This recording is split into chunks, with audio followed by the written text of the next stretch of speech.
Dando un salto, estamos en Chilpancingo. Pásate a la silla roja y yo te entrevisto. No, deja entrevistarte yo, Artica. ¿Qué? Déjame entrevistarte ¿Qué yo. me preguntarías? A ver, cuéntame de tu abuelo, de tu chosno. Chosno, es mi Chosno. Porque tu chosno andaba ahí. Ese era otro programa, pero llega a Chilpancingo, Morelos, lo reciben muy bien, porque somos de toda madre. Pero con una copa de mezcal o con un té de toronjil. Sí. ¿Y qué pasa? Estamos hablando cuando llega a Y Chilpancingo. con un chilate. Con un chilate. ¿Cuándo llega a Chilpancingo? Ya te dije, tratan de empezar la campaña. Primero van a la... Estamos hablando de Morelos. ¿En qué año? ¿En qué año? 1811. Habíamos quedado. 1811. No, bueno, pero llega a Chilpancingo en 1811. Sí, claro. ¿Se Sí, queda cuando- 2 años? ¿Mandé? No, es digamos en la campaña hacia la toma de Mira, él es Chilpancingo. comisionado. Es cuando se decide que los todavía en el sentimientos 10 se dan en se Chilpancingo. encuentran con Hidalgo y le dice: yo quiero ser el capellán. Me dice: yo ya tengo un capellán, pero tú fuiste arriero, conoces muy bien el sur. Pero además, aunque nadie lo dice, resulta que uno de los grandes protectores de Morelos respecto a su educación era José María Saga, el papá de José María Saga, que tenía sus tierras allá en Costa Grande, en los límites con Michoacán. Entonces, eran gentes a las que él quería y lo conocían y sabía por dónde. Yo supongo que por eso escoge entrar por la Costa Grande, porque tiene el apoyo. Por lo menos tiene la claridad de que tiene un lugar de refugio que es la Hacienda Lucia Saga. Coahuayutla, ¿no? Ajá. Entonces, que además después se vuelve la prisión de todos los realistas que Morelos detiene, los mandan a Coahuayutla. Bueno, el hecho es que Morelos llega aquí, todavía en el 10, entra a la Costa Grande, tampoco tiene ningún combate importante, así como va llegando. ¿Por qué? Porque en Guerrero no había tropas coloniales. No, el objetivo era tomar Acapulco, pues, ¿no? Sí, pero además en Guerrero, bueno, lo que hoy es Guerrero, que es el sur del Estado de México, Sí, no había, digamos... no había tropas coloniales. ¿Por No. qué? Porque no era suficientemente importante. Y porque además prácticamente no habitaban españoles aquí. Aquí los criollos, es decir, los descendientes de español, como los Bravo, bueno, los Galeana no, porque eran descendientes, pero de ingleses, no de españoles. Entonces, llegan y son tropas territoriales. Son milicias territoriales. Y entre los que tenían más facha de gachupín, sin agradabilidad a nadie, no por eso. Has de tener facha de costeño, Bueno, cabrón. veracruzano.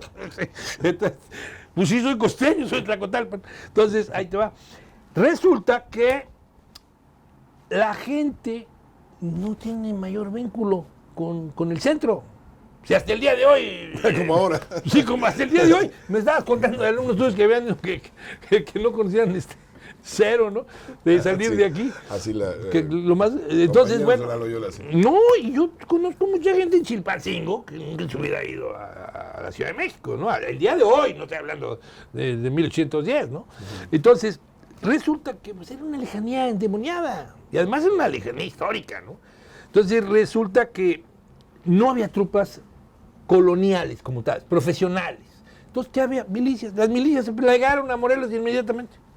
Él llegó con 25 lanceros y al rato tenían un montón. Cuando llega al San Juan, llega con 1,000 y tantas gentes. Ahí conocí a Galeana. Galeana ya tiene organizado un batallón de pardos, negros y mulatos, que es el batallón de Guadalupe. Y hay dos jóvenes que van a trasladar. ¿Cuáles eran ahora? Los pardos, el pardo es la mezcla de indio con negro, que era una cosa muy interesante. Un día les cuento, porque era una forma de adquirir la libertad.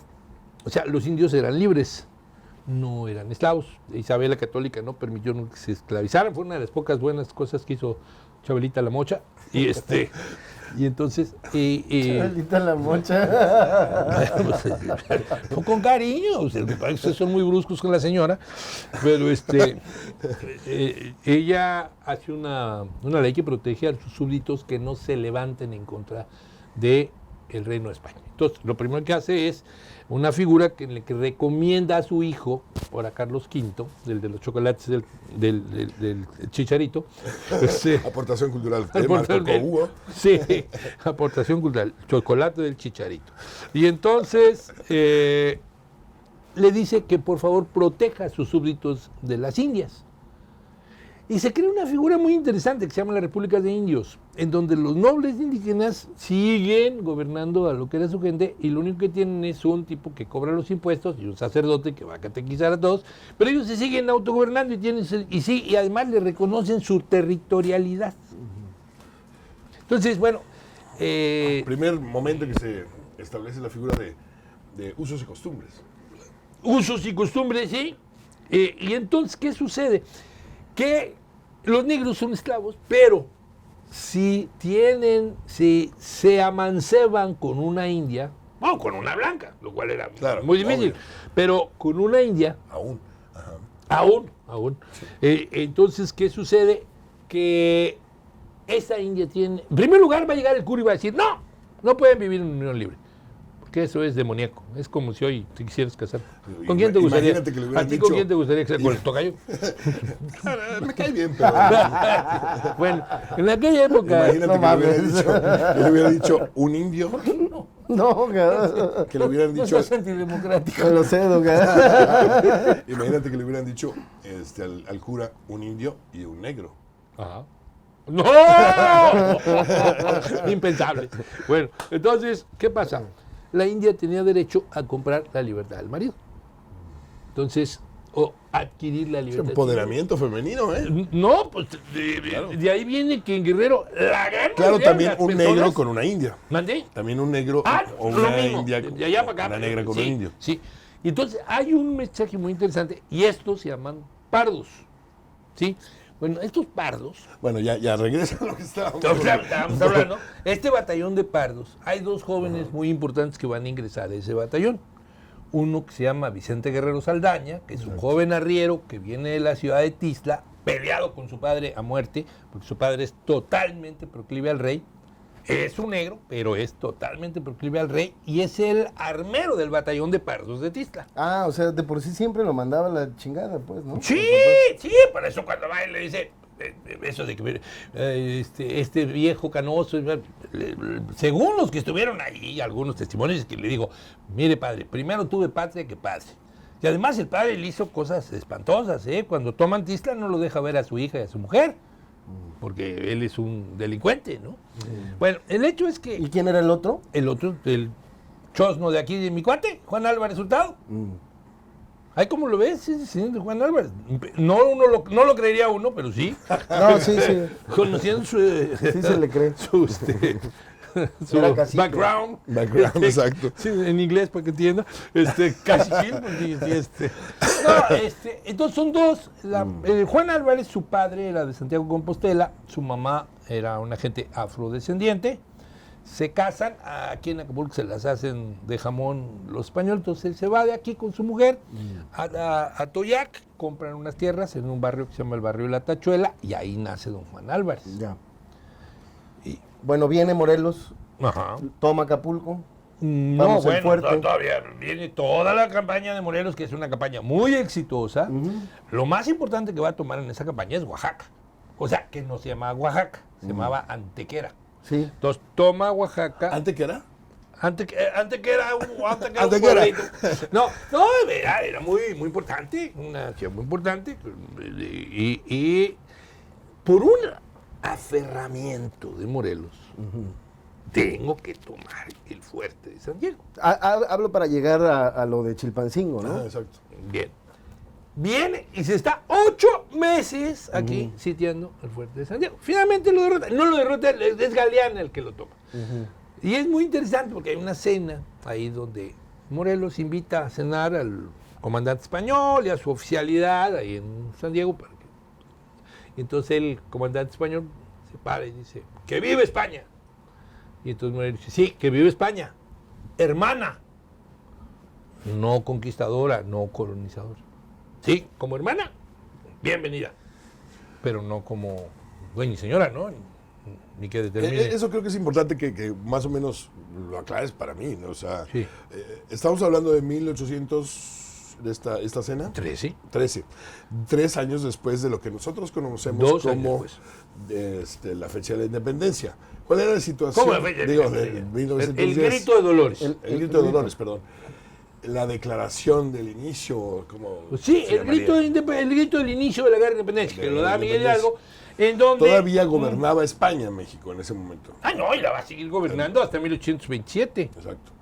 O sea, no, perdón, hasta 1821, hasta el 27, perdón, 27 de septiembre de 1821, pues todavía llega el último virrey. Es decir, Esto es el que se va. Galeana y Morelos llegan en calidad de rebeldes.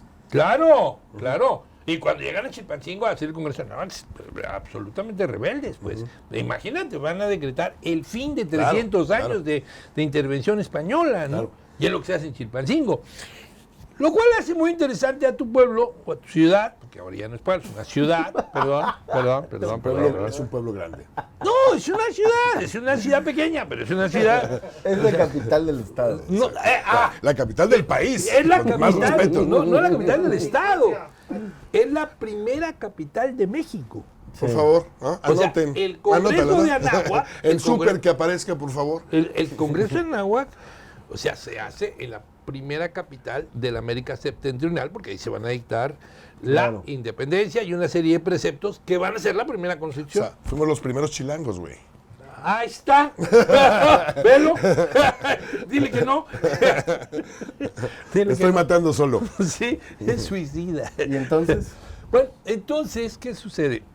Que el Congreso de Anáhuac va a ser un cambio total en la concepción de lo que va a ser la independencia. Hay que tomar en cuenta también una cosa. Estamos hablando de que Morelos va a luchar hasta 1815. Hidalgo luchó 4 veces, ¿eh?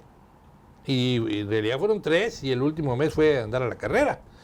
Y todavía la última instrucción que le da López Rayón, ya en el norte, le dice que no se le olvide que el cohesionante de la lucha es el rey.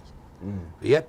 Por eso López Rayón, cuando llega al Congreso de Anáhuac como representante de la Junta de Zitácuaro, él llega a decir, no, yo no estoy de acuerdo. ya no nos contaste en un minuto, ¿qué te parece? Ya no nos contaste por qué se peleaban la sede de los de los sentimientos de la nación. Porque era crear el primer documento Ujú. en donde los insurgentes sentaban ¿Y las por bases. qué ganó Chilpancingo?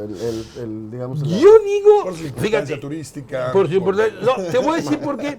Porque resulta que Madre. el 13 de septiembre, según yo, aguas, no hay ningún documento que así lo digo.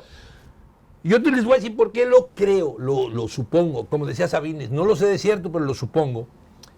El 13 de septiembre de 1812, un año antes del Congreso de Anáhuac, asesinan los cachupines a don Leonardo Bravo. Ahí en la calle de Ejido, lo que hoy es la calle Hidalgo, ahí en la Alameda Central. Ahí a Garrote Vil le destrozan el cuello, no lo fusilan porque lo consideran un traidor, no un rebelde. No merece ese honor, ajá. Entonces, no merecía ese honor, pero además de que no merecía ese honor, privilegio. su cuerpo lo tiran a la fosa común para que nadie pueda reconocerlo y hacerle honores. Entonces, curiosamente, Morelos no... Cuando su maestro inició la guerra contra los españoles, el grito de independencia, ¿cuándo empezó? 16 de septiembre. ¿No se podía haber esperado 3 días? Tenía semanas en Chilpancingo organizando el Congreso. No se podía haber esperado 3 días y recordar a su líder. No fue su maestro, pero sí su líder espiritual, Hidalgo. En lugar de eso lo inaugura el 13, en Chilpancingo, enfrente de la casa, o un costado de la casa de don Leonardo Bravo, en Santa María de la No, Asunción. pero seguramente fue para no restarle importancia al día 16, que fue decretado en los mismos sentimientos de la nación como el día Bueno, del pero inicio. eso le de- rinde homenaje. Bueno, y le dices, "Vamos a empezarlo". ahí va en los sentimientos. Sí, pero ¿no te parece que era más homenaje empezar este documento el 16 de septiembre? No, no creo. ¿No? A lo mejor le da su espacio, le da su momento. Él ¿no? piensa como político, no pensaba como político. No, no, no, le No, da no, su, no, le da su- Para ti era un mensaje. le da su un importancia. mensaje. Es una visión interesante. Yo no lo creo. Yo creo que era reconocer a porque su lo amigo. reconoce, ahí vienen en los sentimientos. Claro, pero acuérdate tú que, Que a partir de entonces- está López Rayón y están muchas otras gentes que habían sido cercanos a Hidalgo. Digamos, lo oficializa a partir de los sentimientos de la nación la fecha del 16 de septiembre como el día del grito, de la independencia. Así es. Exacto. Yo creo que son dos cosas diferentes. Mira, Pero una entonces- cosa es que tú oficialices eso y otra cosa es que no reconozcas el sacrificio del que fue tu lugarteniente. Porque O mientras sea, para vivió- ti no hacerlo el 16 de septiembre era un mensaje, era una... Y hacerlo el especie de- 13. ¿Por qué no lo haces el 14? ¿O por qué no lo haces el 15? ¿O por qué no lo haces antes? ¿Por qué tienes que esperar al 13?